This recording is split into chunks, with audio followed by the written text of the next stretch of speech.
Bonjour à tous et à toutes. Aujourd'hui, donc, une petite vidéo audio sur cet article qui est sorti il y a à peu près un mois et qui est relativement intéressant sur le site Science Post, qui reprend une information qui ne date pas d'aujourd'hui puisqu'on en avait déjà parlé il y a 2 3 ans et qui explique que l'armée française euh, se recrute, recherche des idées, des concepts auprès des scénaristes de science-fiction. C'est pas n'importe quel scénariste qu'on recrute. Donc le message est ambigu, mais il est aussi révélateur. Quel intérêt de l'armée française? Pourquoi l'armée française a-t-elle besoin de scénaristes de science-fiction? Depuis, on va dire à peu près un siècle, on va synthétiser, on va simplifier grossièrement. Ce n'est plus des techniques militaires à proprement parler qui sont mises en application pour une armée, mais c'est de la scénarisation. Le mot est clair et on va directement à l'essentiel. Tout est scénarisé. Chaque armée se dote de penseurs, on va les appeler comme ça, qui définissent une stratégie claire du début à la fin. Une stratégie qui est évidemment générale. Après les détails, ça s'adapte au fur et à mesure. Ça s'arrange en flux tendu, on va dire, en fonction des événements sur le terrain. Mais à la base, les grandes lignes sont définies clairement depuis le début, avec l'objectif à atteindre et la mise en place pour atteindre cet objectif, et que sur le terrain, on met des pions, des événements, que j'appelle des pions, mais c'est des événements qui doivent arriver pour faire qu'on atteigne la finalité, c'est-à-dire la conquête d'un pays, d'une région, ou le renversement d'un gouvernement, où on peut imaginer tout ce qu'on veut. Il faut surtout comprendre que le cinéma, c'est pas seulement une fiction en fait. C'est pas seulement pour distraire les gens que ça existe le cinéma. C'est une distraction à la base, oui. Mais toutes les histoires qu'on invente, qu'on relate dans les films, ou dans les séries, dans les téléfilms, tout ce qu'on peut imaginer comme support audiovisuel, c'est pas seulement le but, c'est pas seulement l'idée de distraire avec des choses complètement fictives. Il y a énormément de réalité dans les films, bien plus qu'on ne le croit, beaucoup plus même. Et ça, les gens en ont plus ou moins conscience maintenant. Ça commence à devenir assez évident. Ça commence à paraître plus qu'avant. Avant, on appelait ça de l'anticipation, pour ce qui est de la science-fiction. Des choses qui allaient arriver. Et on disait, voilà, les gens sont des visionnaires. Ils imaginent des choses à un instant de l'histoire humaine qui n'est pas encore arrivé. Et 30 40 ans après, ça se produit. Waouh, ils sont visionnaires. Il faut peut-être prendre le problème d'une autre manière. C'est-à-dire qu'en gros, il y a deux solutions. Soit ce n'est pas de la vision, mais c'est de la préparation. C'est-à-dire que ce qui arrivera, ce qui est amené à arriver dans le futur, a déjà été défini dans le présent pour arriver justement. L'idée, c'est qu'on écrit ce qui va se passer en fait. Et donc on fait en sorte de l'appliquer. Donc on met tous les éléments, on met tout en place pour qu'à la fin, ce qu'on a imaginé aujourd'hui se produise dans 40 ans. Et ceux qui, il y a 40 ans en arrière, par exemple, définissent, racontent ce qui va se passer dans le futur, en réalité, ils expliquent simplement ce qu'ils vont faire. Et ils y arrivent, parfois. Et là, on dit bravo, c'est des visionnaires, alors qu'en réalité, ce qu'on ne voit pas, c'est que c'est eux qui ont défini tout ça à l'avance. Donc ils récitent simplement ce qu'ils vont mettre en place. Voilà. Ça c'est l'escroquerie première qu'on a souvent dans pas mal de littérature en particulier. Les auteurs comme le franc-maçon, auteur de 1984, Alexei Dousley, je ne me rappelle plus de son nom. Enfin, il a un nom à la con là. Ce type-là, il est repris partout, hein. Tout le monde le cite, le reprend. Il racontait une société totalitaire qui allait avoir lieu à notre époque. Le livre date des années 50 et au fait, on se rend compte que bah, c'est très très bien raconté, c'est bien anticipé. Absolument pas. Il raconte ce que sa secte va mettre en place pour le futur et il sait de quoi il parle il en est. Lui et donc d'autres personnes de sa filiation peuvent nous raconter plein de choses en nous disant oui, ils sont visionnaires, ils vont voir ce qui va se passer. En réalité, ils écrivent juste ce qu'ils vont mettre en place, pas plus, pas moins. Les meilleures histoires issues des scénarios américains, ou peu importe d'ailleurs l'origine du scénario, mais les meilleures histoires amenées à être mises en image, à nos yeux, ce sont les meilleures histoires. C'est les plus belles, les plus intéressantes, les plus surprenantes, les plus intrigantes, celles qui nous emmènent dans un autre monde, qui nous font sortir de notre ordinaire, etc. Eh bien, ce ne sont pas les meilleures. Ça, c'est ce qui reste de la sélection qu'il y a eu en amont du côté des militaires, des politiques et de tous ces organismes ou tous ces gens qui gèrent notre monde, ceux que je nomme moi personnellement ceux qui nous dirigent. Ça englobe tout un panel de personnes, c'est très large, c'est international, il n'y a pas de limite à l'appartenance de ce groupuscule, ni en religion, ni en ethnie, ni en âge, ni en rien du tout. C'est un groupe de gens qui travaillent tous dans le même sens, de par le monde, depuis une éternité. Et ces gens-là, eux, ils ont fait un tri. Il y a ceux qui imaginent des histoires, qui essaient de les raconter, et qui, au final, les racontent au cinéma, à la télévision, dans la littérature. Et il y a ceux qui ne sont jamais emmenés à l'écran, qui ne sont jamais réalisés, qui passeront jamais en salle, mais qui sont gardés pour la mise en place réelle dans la vie de tous les jours de toutes les nations. Ces scénarios-là, ils sont, pour dire ainsi dire, les meilleurs. C'est les meilleurs scénarios. Mais les véritables scénarios les plus intéressants, ceux qui mériteraient vraiment d'être réalisés, filmés et diffusés, ceux-là ne le seront jamais. Jamais. Ils sont tout de suite sélectionnés, accaparés par la secte, donc de ceux qui nous dirigent, pour être mis en application sur le terrain. C'est l'idée première. C'est la base même. Donc on a beaucoup d'histoires assez étranges, assez extravagantes, depuis toujours, concernant certaines théories ou certaines choses qui sont arrivées dans notre histoire, et qui parfois nous échappent, parfois nous surprennent. Et on se demande comment ça a pu arriver. Et si on cherche un petit peu, on se dit c'est pas anodin, c'est pas le fruit du hasard, c'est quelque chose de programmé, de prévu. On ne peut pas comprendre que des gens ont imaginé cela sur des décennies, à travers les continents, impliquant des millions et des millions de personnes indirectement à leur insu. Ça, c'est quelque chose qui dépasse l'entendement. Et pourtant, ces événements, ces histoires, elles ont été imaginées, elles auraient pu être filmées, mais non, elles sont vécues. C'est là la différence avec les scénarios qui sont, eux, ils sont les moins intéressants, mais ils servent à la distraction. Il y a deux sortes de scénarios, ceux qui sont mis en application dans la vraie vie et ceux qui sont mis au service de la distraction. Et ça sert aussi de voie de garage. Les scénarios de seconde main, dirons-nous, ils servent à diriger les gens vers une autre orientation pour regarder ailleurs, les divertir, les faire partir sur des fausses pistes. Et les vrais scénarios les plus intéressants, la crème de la crème, ils sont réellement mis en application. C'est du cinéma 3D, c'est une réalité augmentée, mais dans la vraie vie. C'est de la fiction réelle. Là, on est vraiment dans quelque chose de démoniaque. Donc, il n'y a rien d'étonnant à ce que l'armée française, comme l'armée américaine depuis des décennies, s'affilie avec des scénaristes pour trouver des idées, pour trouver des concepts, à mettre en œuvre à l'avenir. Mais en fait, c'est juste encore une fausse piste, puisque ils le font depuis toujours. Là, ils l'annoncent. Alors, c'est des petits articles qui traînent un petit peu anonymement sur le net ou dans la presse, mais ça leur personne en réalité. Et parfois, les sources d'inspiration pour mettre en œuvre leur plan, ils le trouvent de manière assez originale avec des auteurs originaux. Le cas tout particulier de l'auteur américain Philip K. Dick, il est juste magnifique. Il a été l'auteur de nombreux ouvrages très très connus. Entre autres, ses ouvrages ont été adaptés au cinéma, comme par exemple Paycheck, Total Recall, ou alors le plus très connu Blade Runner, avec Harrison Ford. Donc Philippe K. Dick, il a eu une étrange vie, très étrange. Il était donc c'était un auteur de nouvelles et de romans. Il en a écrit à la fin de sa vie, il en a écrit, je crois, 45 de romans, plus des recueils de nouvelles. Je ne sais plus exactement combien. Et il a à un moment de sa vie bifurqué dans la folie furieuse, carrément. Il a fini sous psychotrope les 8 ou 10 dernières années de sa vie. Il a eu une espèce d'hallucination. Un jour, il a rencontré une dame qui portait un collier en or, ou plutôt un petit pendentif en or, qui était un poisson, donc le signe chrétien de base, à l'origine, au début de l'ère chrétienne. Donc il est une dame qui avait un collier comme ça, il l'a vu. Il a été pris de flash, de vision, et il a commencé à partir dans des délires où il voyait des gens qui venaient le voir, qui lui parlaient de complotisme, de plein de choses comme ça. Il est parti dans un délire total, il était persuadé qu'il était poursuivi, et il a écrit certaines de ses œuvres les plus fantastiques à cette période-là. Il était vraiment sous psychotrope,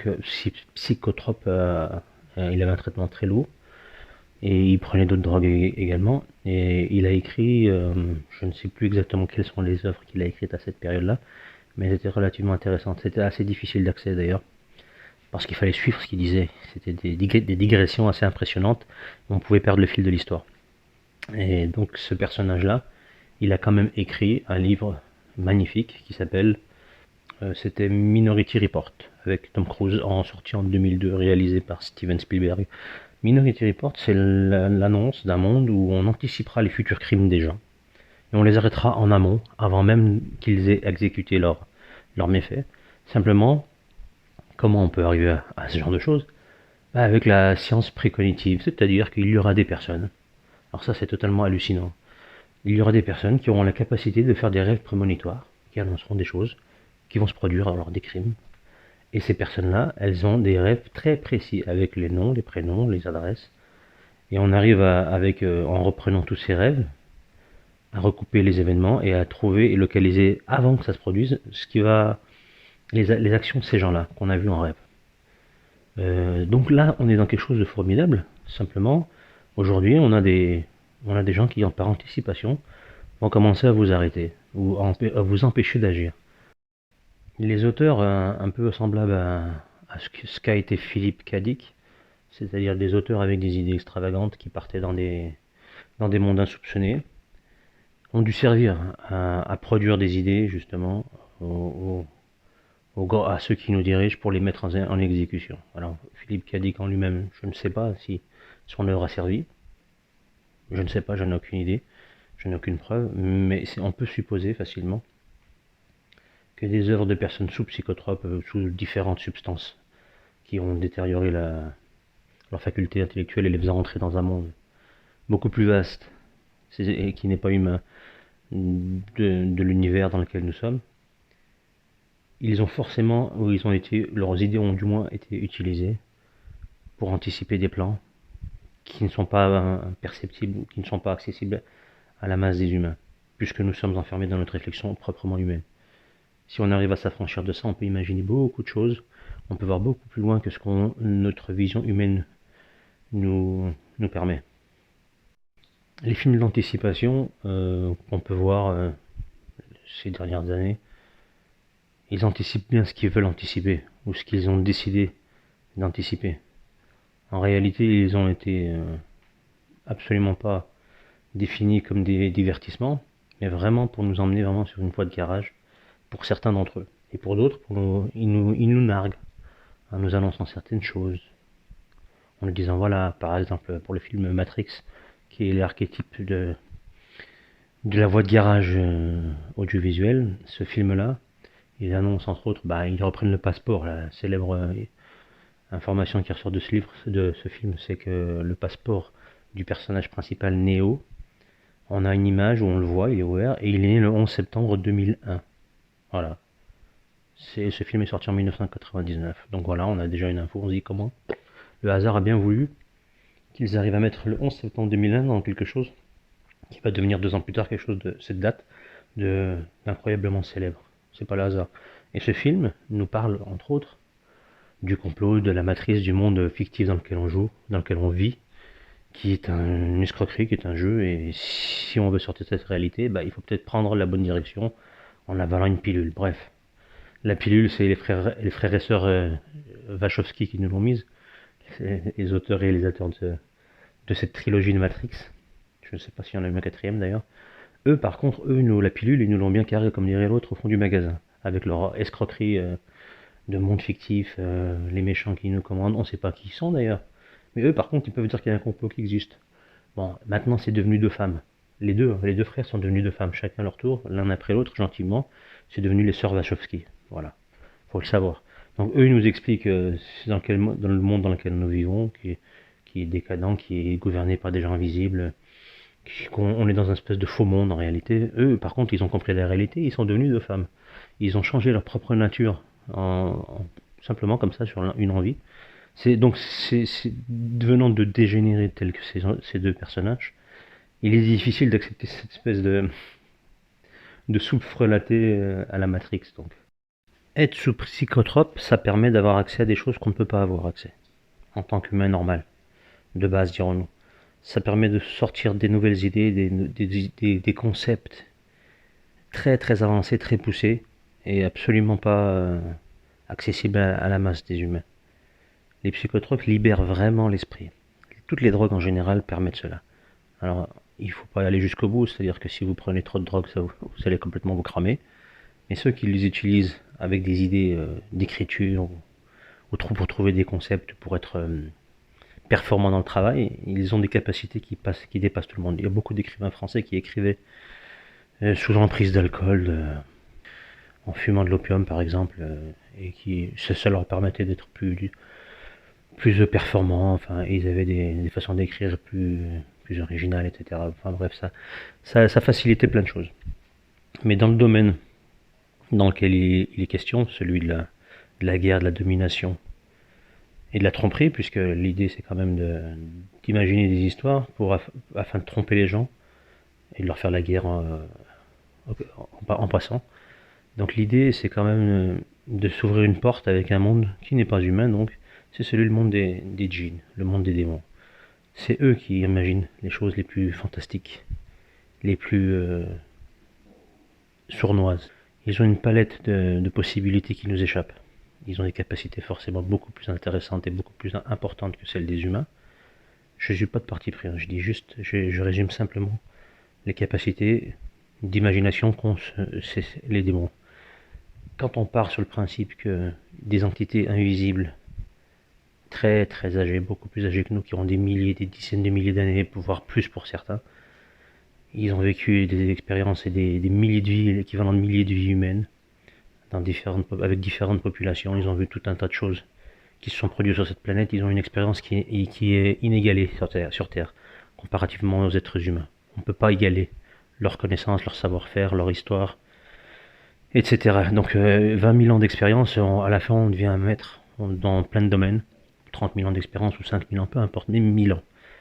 On a des limites qui sont inatteignables pour les humains. On peut pas rivaliser, que ce soit dans le savoir-faire de nombreuses choses. Et quant à celui de l'imagination et de la manipulation, je crois qu'on n'y arrivera jamais. On peut les regarder faire et apprendre. Quand on peut savoir, on peut les reconnaître dans leur mise en œuvre. Et les démons, les djinns, donc les démons, c'est les pires des djinns.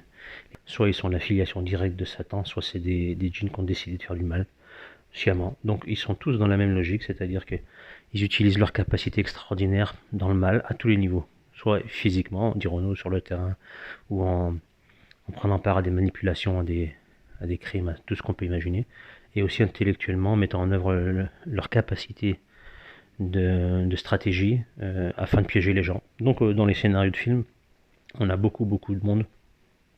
Ça, vous le saurez jamais, hein. Ça c'est juste de la pure déduction et de la compréhension. On a des gens qui travaillent à l'écriture, à imaginer des choses, mais ils n'ont pas les capacités illimitées. Pardon. Ils ont besoin d'une clé qui va leur ouvrir des mondes très larges. Et cette clé-là, ça passe par le monde des djinns. Et pour y accéder, il faut avoir une clé qui ouvre cette porte.